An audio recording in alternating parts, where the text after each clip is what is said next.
வெற்றி தமிழ் பயிற்சியாளர்கள் அனைவருக்கும் இனிய நற்றமிழ் வணக்கம். நாம் இன்று அலகு 6 முடியரசன் பற்றிய தகவல்களை மதுசா விமலானந்தம் புத்தகத்திலிருந்து காண்போம். இவர் பிறந்த ஆண்டு 1920. இயற்பெயர் துரைராஜ்.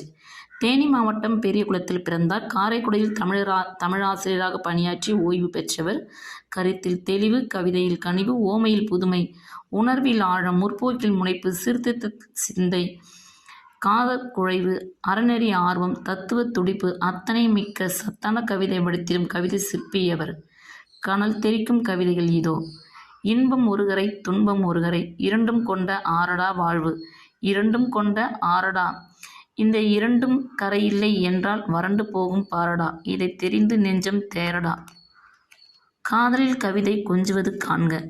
அத்தான் உமது உயிரை ஆட்கொண்ட நான் இனிமேல் செத்தால் நலமென்று சிந்தித்தேன். பித்தாய் திருவீரே என்று எண்ணி பேசாதிருந்தேன். அரீரோ என் உள்ளத்து அன்பு. இயற்கையை தன்னை பேணி புறக்கும் அன்னையாக உருவாக்கின்றார். கால் முளைத்த தாமரையின் மொக்குள் போல வேல்முக்கால் அன்பு கலந்திரையை ஊட்டும் வேளையிலும் வானத்து வீதி செல்லும் பால்நிலவு பெண் தனது விண்மீன் என்னும் பல்விரித்து சிரிக்கின்ற போதும் மண்மேல் கால் இழைத்து தவழ்கின்ற குழந்தை பேசும் காலத்தும் நல்லழகின் சிரிப்பை கண்டேன். நடை அழகினை அவளோ அழகி என் ஆவி கலந்தனள் பல நாள் பழகி.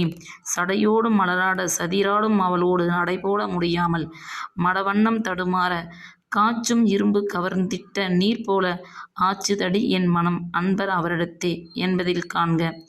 காவிய பாவை, பூங்கொடி இவை இரண்டும் தமிழ் இயக்க போராட்ட வரலாற்றினை பீடு நடையில் பாடும் தமிழ் தேசிய காப்பியம்.